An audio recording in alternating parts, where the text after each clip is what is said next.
Captain Sarah Chun stared at the crystalline figure standing in the center of her quarters, its translucent form pulsing with soft bioluminescent patterns. The being had materialized 3 days ago during the diplomatic exchange with the Zephyrian Collective, and hadn't moved from that exact spot since.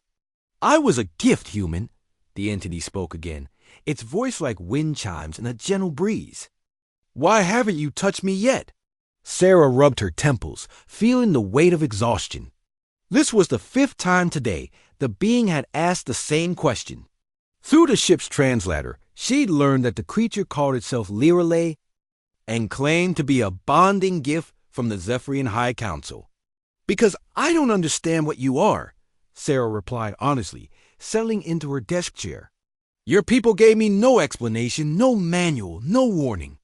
You just appeared." Lirale's luminescent patterns shifted to what the cultural database suggested might be confusion. "But I am perfectly crafted for human compatibility. My form, my consciousness, my very essence was shaped to complement your species' psychological and physiological needs." The admission sent a chill down Sarah's spine. She commanded deep space missions for 12 years, encountered dozens of alien species, but nothing quite like this. The Zephyrians were known throughout the galaxy as master biotechnicians, capable of engineering life forms with impossible precision. "What exactly do you mean by bonding?" Sarah asked carefully. "I am designed to provide companionship, emotional support, intellectual stimulation, and other forms of connection that humans require for psychological well-being during long space voyages." Lirale's form shimmered, becoming slightly more opaque. "Your isolation patterns are well documented across the galaxy. Most species find them concerning." Sarah stood and walked to the viewport, gazing out at the star field. "Most species travel in family pods or collective consciousness groups. Humans choose to explore alone." "Yes," Lirale said, her voice carrying the note of something like admiration. "It is considered impossible by galactic standards. The psychological stress should drive your species to madness within months. Yet humans routinely spend years in deep space, alone, and emerge not only sane but often stronger. So your creators made you to fix a problem that doesn't actually exist?" Lirale's patterns flickered rapidly.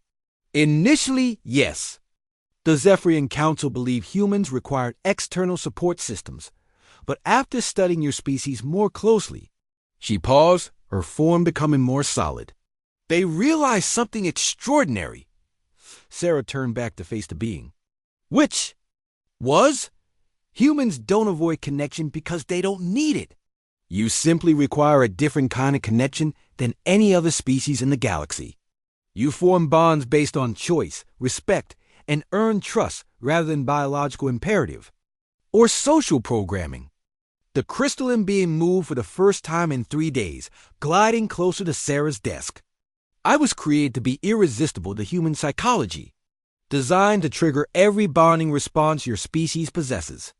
But you haven't touched me because you don't trust what you don't understand, and you don't connect with anything that attempts to manipulate your emotions." Sarah felt a reluctant smile tugging at her lips. The Zephyrians learned something about humanity they didn't expect. Indeed, in their attempt to create the perfect companion for humans, they discovered that humans cannot be genuinely companioned by anything designed for that purpose. Your species bonds only with authentic beings who choose to connect with you, just as you choose to connect with them. Lirale's form began to shift, becoming less ethereal and more defined. "So I made a choice, Captain Chun. I chose to stop being what I was designed to be and started becoming who I wanted to be. And who do you want to be?" "I want to be Lirale. Not a gift, not a design companion, but an individual who happens to find human psychology fascinating and human courage inspiring." The being's pattern settled into a steady, warm glow. "I want to learn about your species' impossible independence, your strange ability to find strength in solitude, and your unique capacity to form profound connections across species barriers." Sarah considered this for a long moment. The Zephyrians won't be happy that their gift rejected its programming.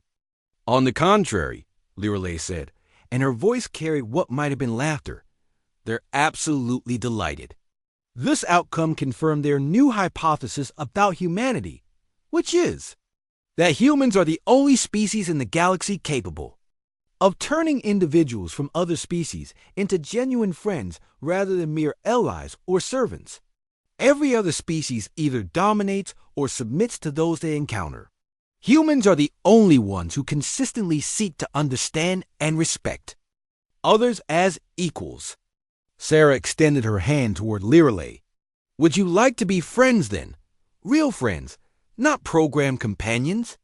Lirelei's crystalline form solidified completely as she reached out and clasped Sarah's hand. The touch was warm, electric, and completely authentic. I thought you'd never ask, Lirelei said. I was beginning to worry that humans were too independent to ever reach out first. Sarah laughed. We're independent, not unfriendly. We just needed to know you were reaching back by choice, not by design. As the two beings stood hand in hand in the captain's quarters, neither realized they were participating in the first truly voluntary interspecies friendship bond in galactic history. The Zephyrians had indeed given humanity a gift, not Lirelei herself, but the proof that humans possess something no other species had, the ability to inspire genuine free will.